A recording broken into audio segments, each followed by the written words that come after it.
E aí, hoje a gente vai desvendar um conceito da matemática que está literalmente em todo lugar. Como a gente calcula a área das formas geométricas. Já parou para pensar nisso? Como é que a gente mede o espaço que uma coisa ocupa? Pode ser um quadro na parede, o chão de um cômodo que vai receber um piso novo, ou até a tela do celular. Como é que a gente sabe o tamanho exato daquela superfície? Então, a chave para essa pergunta está na geometria. É ela que dá pra gente as ferramentas para entender o mundo ao nosso redor de um jeito muito mais, digamos, organizado. Ok, vamos mergulhar um pouco nisso. Para começar, é super importante a gente saber que a geometria se divide em dois grandes campos, e tudo depende das dimensões que a gente está olhando. A definição formal, aquela de livro, diz que geometria é o estudo das relações entre pontos, linhas, ângulos, superfícies e sólidos. Mas, traduzindo, é a linguagem que a gente usa para descrever o espaço. Simples assim. E aqui está a grande diferença. De um lado tem a geometria plana, a 2D. São aquelas figuras que a gente desenha numa folha de papel, sabe? Quadrados, círculos, triângulos, elas têm altura e largura. Do outro lado, a gente tem a geometria espacial, a 3D. Aí a coisa ganha profundidade. São os sólidos, como um cubo, uma esfera, um cone. Para essa nossa análise aqui, a gente vai se concentrar nesse universo 2D, no mundo das figuras planas. O nosso objetivo é entender direitinho como medir o espaço dentro delas. E para fazer essa medição, a gente tem uma espécie de caixa de ferramentas da matemática. Essa caixa está cheia de fórmulas de área. E cada forma tem a sua ferramenta, ou melhor, a sua fórmula específica. Mas, afinal, o que é a área? O conceito é bem intuitivo. Pensa que você vai pintar uma parede. A área é basicamente quanta tinta você vai precisar para cobrir aquela parede inteira sem deixar nenhum espacinho em branco. É a medida da superfície de dentro. Bom, vamos começar com um clássico. Uma das primeiras formas que a gente aprende na vida, o quadrado. A fórmula do quadrado é a mais direta de todas. É só pegar a medida de um lado e multiplicar por ela mesma.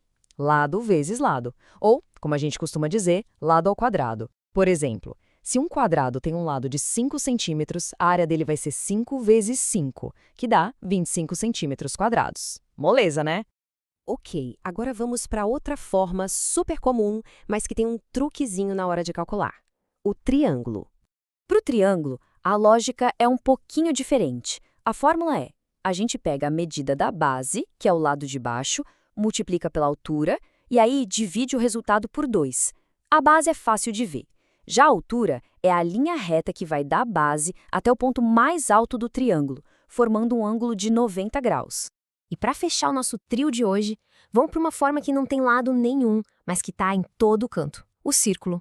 Para calcular a área do círculo, entra em cena um número muito especial, o π, que vale aproximadamente 3,14. A fórmula é π multiplicado pelo raio ao quadrado. E só para lembrar, o raio é a distância do centro exato do círculo até qualquer ponto na borda dele. Agora, mais importante do que só decorar essas fórmulas é entender o porquê de um método visual ser tão poderoso para aprender isso. E algo que o material da Coruja Pedagógica, nossa fonte, mostra muito bem. Olha só os objetivos que o material deles propõe.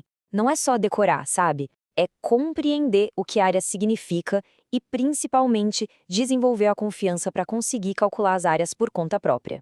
E essa citação da própria fonte resume tudo perfeitamente. O material visual ajuda a pessoa a entender e, mais importante, a aplicar as fórmulas.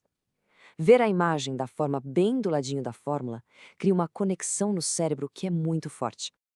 Então, o pulo do gato é esse. O suporte visual pega uma coisa que parece super abstrata, tipo base vezes altura dividido por 2, e transforma em algo concreto, algo que a gente pode ver e entender a lógica. Isso facilita demais o aprendizado e faz a gente lembrar depois. Beleza, com essas ferramentas na mão e entendendo o método, como é que a gente bota isso em prática de um jeito organizado? O processo pode ser quebrado em 3 passos bem simples. Primeiro, você olha para a figura e identifica. O que é isso? Um quadrado, um triângulo, um círculo? Segundo, você busca na memória ou consulta qual é a fórmula certa para essa fórmula. E terceiro e último, você substitui as letrinhas da fórmula pelas medidas de verdade e faz a conta. E para a gente terminar, fica a provocação. Dá uma olhada aí ao seu redor agora mesmo. A tela que você está usando para ver isso, o tampo da sua mesa, uma janela, até mesmo uma pizza. Quantas formas ao nosso redor podem, a partir de agora, não ser apenas vistas, mas também medidas? A geometria está por toda parte, a gente só precisa das ferramentas certas para enxergar.